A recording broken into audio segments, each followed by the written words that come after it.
Tough negotiator हैं Trump, तो वो टैरिफ का खेल को लेकर संकेत दे रहे थे। टैरिफ का खेल क्या कहता है?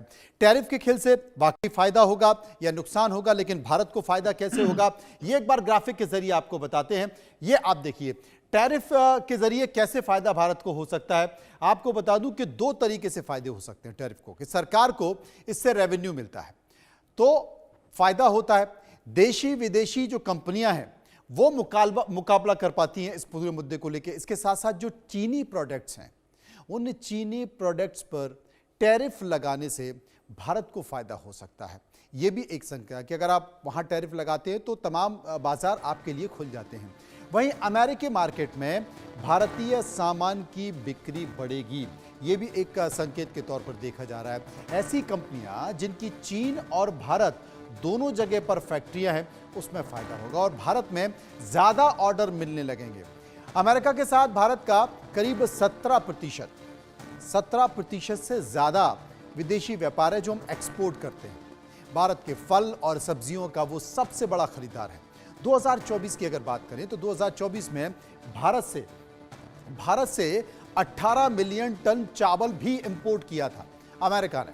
तो ये जो टैरिफ की बात की जा रही है, टैरिफ के संकेत किए जा रहे हैं, क्योंकि कहीं ना कहीं ट्रंप ने ये संकेत भी दिए हैं कि भारत में बहुत ज़्यादा टैरिफ है, इसलिए हम भी टैरिफ लगाएंगे। हार्ले डेविडसन का उन्होंने जिक्र किया, तमाम देशों को उन्होंने संकेत दिया। और जब मस्क और मोदी जी की मुलाकात हुई तब भी उन्होंने कहा कि वो एक कंपनी के मालिक हैं, वो भारत में व्यापार करना चाहते हैं, लेकिन टैरिफ बहुत ज़्यादा है। तो ये तमाम तरह के संकेत निकल कर आए। हिमांशु भट्ट मेरे साथ मौजूद हैं। हिमांशु जी, मैं आपसे पूछना चाहता हूँ, जो टैरिफ को लेकर बात की है, क्योंकि एक ट्रेड को लेकर बहुत सारी डीलें हुए, बहुत सारे समझौते हुए हैं, चाहे वो रक्षा को लेकर हैं, ऊर्जा को लेकर हैं, न्यूक्लियर प्लांट्स को लेकर हैं, तमाम कृषि उत्पादों को लेकर है, बहुत सारे समझौते हुए हैं। वो तमाम सारी चीज़ें धीरे धीरे निकल कर आएंगी, लेकिन टैरिफ इसके मूल में, वो केंद्र बिंदु में है, जिसकी बात पर अमेरिका भी अड़ा हुआ है। भारत ने रियायतें देने की कोशिश की है, लेकिन ऐसा थोड़ी है कि भारत अपना नुकसान कर लेगा। भारत अपना नुकसान भी नहीं करेगा, अमेरिका अपना नुकसान भी नहीं करेगा जी। कुछ देंगे कुछ लेंगे। बड़ी सीधी बात करें हम आपको, तो मैं 2-3 उदाहरण ले लूंगा।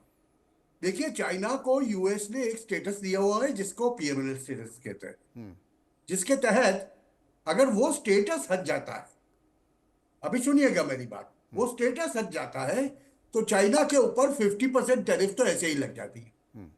अब समझ लो, चाइना के ऊपर एक प्रोडक्ट के लिए यूएस ने 10% टैरिफ लगाई और भारत के ऊपर भी 10% टैरिफ लगाई। तो होगा ऐसा कि भारतीय प्रोडक्ट जो है वो यूएस के बाजार में 50% कम दामों में बिकेगा, क्योंकि चाइना के ऊपर 50+10 60% का टैरिफ लग चुका हो। तो इस हिसाब से अगर हम देखें तो ये टैरिफ का जो खेल है, वो खेल भारत के पक्ष में जाने वाला है। वो दो धारी तलवार है। मगर सुनिएगा मेरी बात, आप जब हम बात करते हैं टैरिफ की, तो देखिए, उन्होंने एक मांग की थी अपने अगले एडमिनिस्ट्रेशन में, हार्ले डेविडसन की, कि 150% टैरिफ नहीं चलेगी। भारत ने उसे सीधा घटा के 10% कर दिया। फिर भी भारत के अंदर मार्केट नहीं बना। उसकी वजह यह है कि यह प्रोडक्ट एक ऐसी है कि जो भारत के मार्केट के लिए वायबल नहीं है। उसके सामने जब आप चिप्स की बात करेंगे, सेमीकंडक्टर्स की बात करेंगे, अगर समझ लो भारत के अंदर प्रोड्यूस होना शुरू हो गया, चाइना के अंदर शुरू हो गया और कई कंट्रीज के अंदर शुरू हो गया, तो जो रेसिप्रोकल टैरिफ जो होगी, यहां जो बात हुई है, मेरी समझ ये है कि वो रेसिप्रोकल टैरिफ खाली मिनिमम 10% के ऊपर लगी। अभी ऐसी स्थिति के अंदर भारत के लिए अपना माल बेचना बहुत सस्ता हो जाएगा। मैं चावल का उदाहरण ले लेता हूं। जी। एक जमाने में अच्छा चावल पाकिस्तान निर्यात करता था पूरे विश्व को, वो अमेरिका में भी जाता था, एक जमाना था। अब तो खैर वो चला गया, मगर अब भारत के चावल के ऊपर टैरिफ लगी, समझ लो, तो कितनी टैरिफ लग सकती है? 8%, 10%। अभी हम देख रहे थे मैक्सिको के ऊपर भी 25% की बात करी उन्होंने, सामने कनाडा के ऊपर भी 25% की बात करी, फिर 1 महीना स्थगित किया। ये निगोशिएटिंग टैक्टिक्स होती है।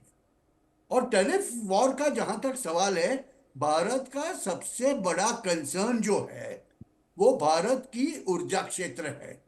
और इसीलिए ये बजट के अंदर निर्मला सीतारामन ने न्यूक्लियर रिएक्टर्स के लिए पॉलिसी बदलने की बात की है। बिल्कुल। भारत का जो कंसर्न है सबसे बड़ा वो स्मॉल मॉड्यूलर रिएक्टर्स का है, कि जो प्लग एंड प्ले कर सकते हैं। अगर एक छोटे से शहर को या छोटे से वॉरशिप को अगर हमें न्यूक्लियर पावर से सज्ज करना है तो प्लग करके वो रिएक्टर डाल सकते हैं। इसकी टेक्नोलॉजी के साथ में उसकी transfer, initially purchase and then technology transfer, ये जो बातें हो रही है, और यहां पर जो टैरिफ का जो सवाल है वो सवाल हमें बाध्य नहीं करेगा। तो टैरिफ की जहां तक बात है, देखिए भारत, इसीलिए तो उन्होंने बोला कि मोदी जी बड़े टफ नेगोशिएटर है। भारत अपना कृषि क्षेत्र कभी किसी और राष्ट्र के लिए खुला नहीं करेगा।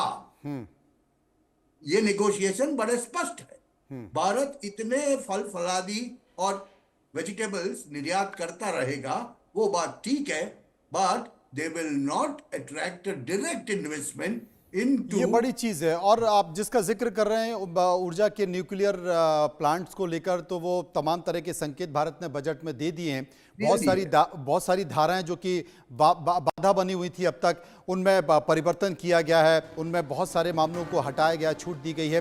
निश्चित तौर पर एक बाजार के तौर पर और आवेदन के तौर पर ये तमाम सारी चीज़ों को देखा गया है। लेकिन